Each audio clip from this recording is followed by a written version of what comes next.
Hola, buenas tardes. Mi nombre es Damián Esaú Aviña Hernández, de la materia de comerciante individual y colectivo, el cual hablaré sobre 7 puntos diferentes recalcados en los temas de primer parcial de la misma materia. Como inicio, daremos el tema de eras históricas de la evolución del comercio en el mundo, en el cual hablaremos cosas como el trueque, la ruta de seda, el comercio marítimo, la colonización, ferias medievales, revolución industrial, mercados, innovaciones financieras y la similitud del comercio digital con el comercio de antes, junto con una enseñanza jurídica. A todo esto daré inicio explicando que el trueque fue la base del comercio primitivo, permitiendo el intercambio directo de bienes según la necesidad de cada parte. La ruta de seda facilitó el intercambio de mercancías, cultura y tecnología entre Oriente y Occidente. También la colonización europea expandió el comercio internacional al introducir nuevos productos y establecer rutas transoceánicas. La revolución industrial aumentó la producción, impulsó el comercio internacional y creó mercados globales. Después de esto aparecieron los bancos, las letras de cambio y compañías por acciones que facilitaron las transacciones.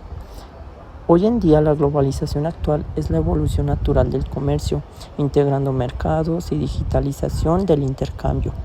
Tanto el comercio antiguo como el digital buscan conectar compradores y vendedores para satisfacer necesidades. La evolución histórica del comercio también nos muestra la importancia de regularlo para garantizar justicia y seguridad. Ahora, en el punto 2, donde hablaremos sobre la definición de comerciante individual y colectivo, también dando énfasis en su personalidad jurídica, en sus ventajas, en su capacidad legal, en su contrato social y la identificación del mismo. Ahora, el comerciante individual es una persona física y el comerciante colectivo es una sociedad con personalidad jurídica propia. La personalidad jurídica permite que la sociedad actúe en juicio y tenga patrimonio propio. El comerciante individual tiene mayor control, pero más riesgo patrimonial, y en cambio el colectivo reparte riesgos, pero requiere acuerdos entre estos mismos socios. Entre ellos mismos también la ley exige que haya una mayoría de edad y una capacidad de ejercicio para ser un comerciante. El contrato social es el documento que da vida a la sociedad y regula su funcionamiento. Si actúa en nombre propio es individual y si firma como representante de una sociedad es colectivo. Ahora nos iremos a el punto 3, que son los derechos y obligaciones de los comerciantes según el Código de Comercio Mexicano. Entre ellos hablaremos de sus derechos, obligaciones, de su registro público, cumplir impuestos, incumplimientos, su protección legal, y la misma legalidad del mismo. Entre ellos, sus derechos son ejercer el comercio, inscribirse en el registro público del mismo comercio, obviamente, y proteger su nombre comercial. Sus obligaciones son llevar libros de contabilidad, balances y conservar comprobantes fiscales. El registro público de comercio da publicidad a los actos mercantiles y brinda una seguridad jurídica. También esto nos lleva a que cumplir con las obligaciones fiscales evita sanciones y mantiene la legalidad de la actividad. Ahora, por contraparte, el incumplimiento puede afectar la confianza de clientes y proveedores. Existen tribunales mercantiles y procedimientos judiciales para proteger los derechos de los comerciantes. Cumplir con estas obligaciones genera prestigio y confianza en el mismo consumidor, y actuar dentro de la legalidad evita sanciones y protege el desarrollo económico. Ahora, en el punto 4, iremos a la definición y elementos del negocio, al igual que sus características. En este hablaremos sobre en sí el negocio, sus elementos, su lucro, si es mercantil o si es civil, su validez y los riesgos que implican. Ahora, el negocio es una actividad lícita que realiza con ánimo de lucro para producir o intercambiar bienes y servicios. Sus elementos son el sujeto, el objeto lícito, la causa, forma y consentimiento. El ánimo de lucro es la finalidad de obtener una ganancia. Sin él, el negocio no es mercantil. Este mismo busca lucro y está sujeto al Código de Comercio. El civil no siempre persigue una ganancia. Sus características son la licitud, el consentimiento, capacidad de las partes y las mismas formalidades legales. El riesgo es inherente al negocio, ya que puede haber pérdidas o ganancias. Ahora, el lucro y la especulación mercantil.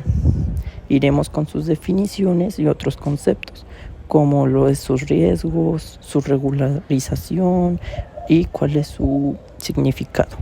En este caso, la definición de negocio es la actividad lícita realizada con ánimo de lucro para producir o intercambiar bienes y servicios, y en cambio el lucro es la ganancia obtenida de una actividad comercial. La especulación es abusiva cuando manipula precios que son injustificadamente en perjuicio del consumidor. La especulación ordenada ayuda a regular oferta y demanda, estimulando la producción.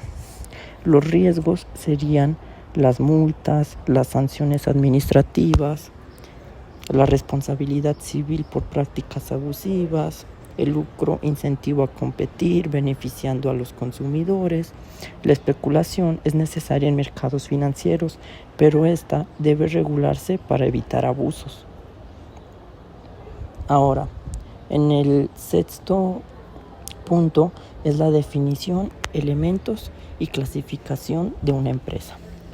En aparte de eso, también veremos sus diferencias, su factor humano y técnico, su clasificación, las obligaciones, empresas familiares y la identificación en litigios. Para empezar, una empresa. Esta es la unidad económica organizada para producir o intercambiar bienes o servicios. Los elementos de la misma son las personas, bienes materiales, organización, capital y nombre comercial. La empresa en sí tiene un fin lucrativo y estructural formal. La organización simple no necesariamente tiene que ser de esta manera. Sus factores son humano, material y técnico, ya que estos mismos son indispensables para su propio funcionamiento. Ahora la clasificación. La clasificación de las empresas siempre son por tamaño, por giro, régimen jurídico, origen del capital y el ámbito geográfico. La clasificación también determina las obligaciones fiscales, laborales y mercantiles. También existen las empresas familiares que generan empleo y continuidad patrimonial, pero requieren reglas muy claras. Identificar también el tipo de empresa en un litigio permite aplicarlas correctamente a la ley. Ahora, como último punto, son las sociedades mercantiles. En esta hablaremos de cómo se define el concepto de sociedad mercantil, que las distingue de otras figuras jurídicas. Veremos los tipos, la regular, la irregular, su clasificación, su capital aportado, con sus contratos, la voluntad de socios y su falta de elementos. Ahora, una sociedad mercantil, ¿qué es? La sociedad mercantil es una asociación de personas que aportan bienes o capital para actos de comercio con un lucro. Ahora, de estas mismas, la diversidad de sociedades permiten a los socios elegir la forma que se adapte a su proyecto. Los tipos son nombre colectivo, comandita simple, responsabilidad limitada, anónima, comandita por acciones y cooperativa. La sociedad regular está inscrita en el Registro Público de Comercio con una protección legal completamente plena. Y ahora, del otro lado, está la sociedad irregular. Esta no está inscrita, lo que limita su capacidad jurídica y aumenta su riesgo. Su clasificación por responsabilidad es limitada, ilimitada o mixta frente a otros terceros. El capital aportado determina el tipo de sociedad que es. Por ejemplo, una anónima requiere un capital mínimo. El contrato también debe de tener nombre, objeto, aportaciones, administración, utilidades y duración. La voluntad de los socios es la base para que haya una existencia del mismo contrato, si no, este va a ser nulo. Porque a esto nos lleva al siguiente punto, ya que si faltan elementos esenciales, el contrato puede ser nulo y este mismo puede generar más conflictos. Esto sería todo de todos los temas que hemos visto en el primer parcial de la materia de comerciante individual y colectivo. Agradezco mucho su atención y el que hayan tomado el tiempo de ver este video. También las fuentes bibliográficas fueron el Código de Comercio de los Estados Unidos Mexicanos en su última reforma, la Ley General de Sociedades Mercantiles y también libros sobre el derecho mercantil. Muchas gracias.